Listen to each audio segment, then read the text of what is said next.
Bismillahirrahmanirrahim. Assalamualaikum warahmatullahi wabarakatuh. Hamdan wa syukran lillah la hawla wala quwwata illa billah. Qala Allah Ta'ala fi kitabil karim, a'udzu billahi minasyaitonir rajim. Bismillahirrahmanirrahim. Inna fi khalqis samawati wal ardh wa ikhtilafil laili wan nahari la ayati li ulil albab. Sahabat sejati yang Allah muliakan, setiap kali saya membaca ayat ini selalu saja memberikan energi bagi saya untuk merefresh pengalaman-pengalaman yang menunjukkan bagaimana Allah memperlihatkan ayat-ayat dan keagungannya dalam segala bentuk penciptaannya. Ketika dulu saya masih di sekolah menengah di STM Negeri Cirebon tepatnya, ketika itu kami sedang mengikuti pelajaran kimia yang Pak gurunya ketika itu Pak Daryo. Beliau adalah seorang guru yang baik, yang sangat luar biasa. Ketika itu beliau sedang menerangkan rumus kimia dan turunan-turunannya. Sambil menjelaskan, beliau menuliskan rumus-rumus kimia yang sangat panjang, sangat pelik.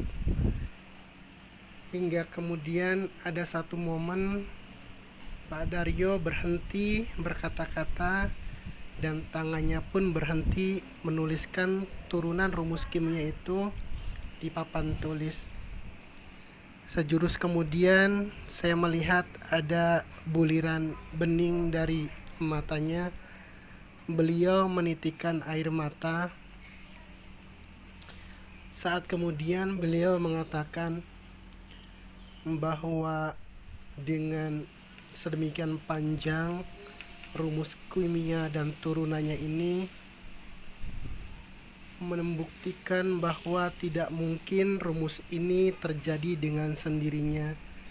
Tidak mungkin ada satupun makhluk yang bisa membuat rumus yang sedemikian rumit. Beliau berkata, jika manusia mau berpikir dengan mempelajari rumus kimia dan turunannya saja, mestinya manusia itu tersujud, tersungkur, menyadari kebesaran Allah yang Maha Kuasa.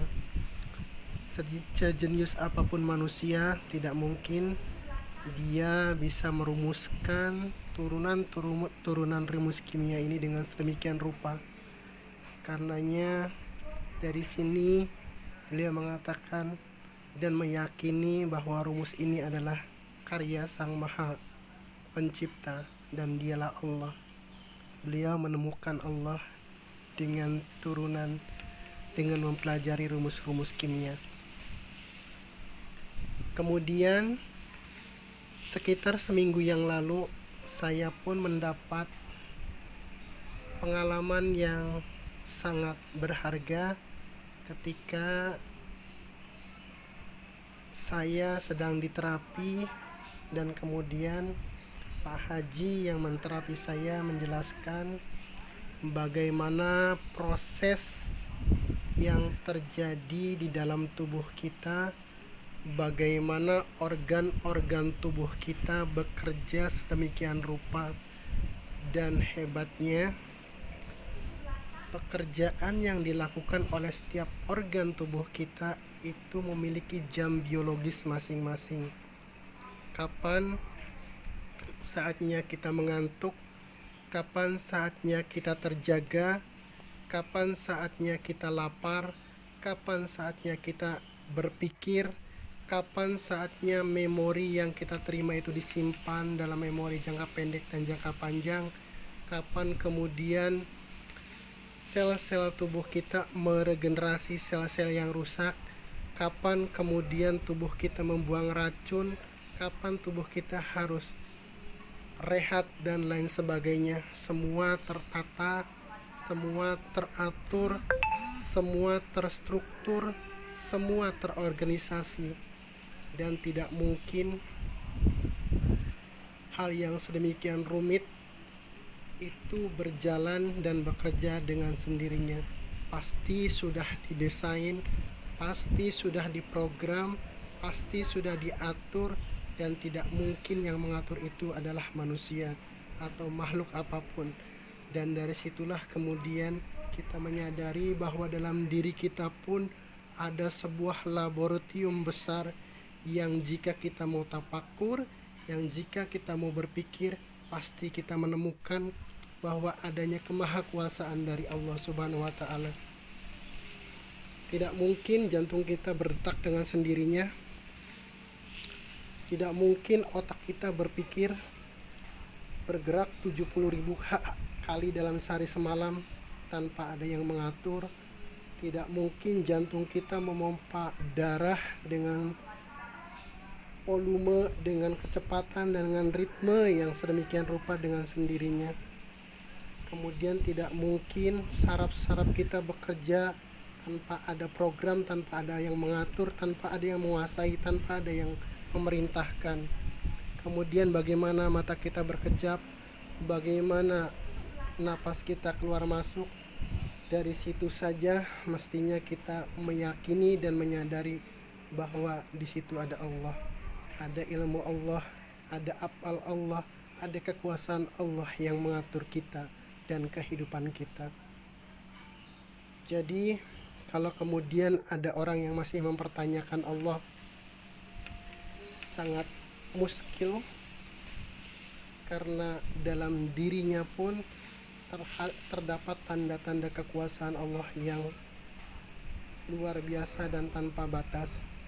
Hanya kadang kita luput mengamatinya, kita lebih terfokus dan tertarik untuk mengamati hal-hal di luar diri kita, sementara apa yang terjadi di dalam diri kita, apa yang terjadi di dalam jasad kita itu luput dari perhatian kita.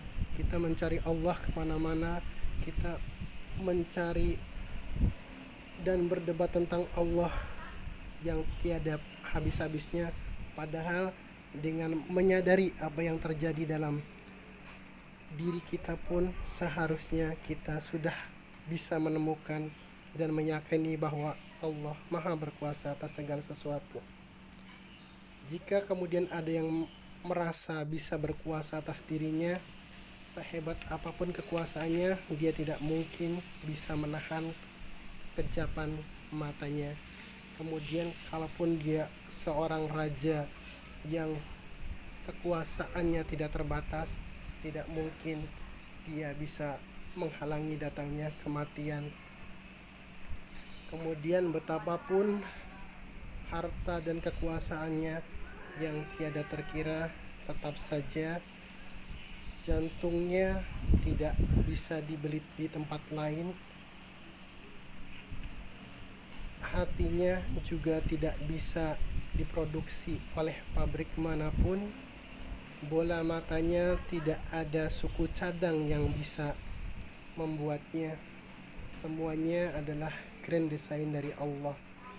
Dan dari kedua cerita itu saja mestinya memberikan pemahaman yang lebih baik kepada kita bahwa memang kehidupan ini ada yang mengatur, bahwa memang kehidupan ini sudah ada grand desainnya, bahwa kehidupan ini memang sudah ditentukan dan ditakdirkan oleh Allah Subhanahu wa taala.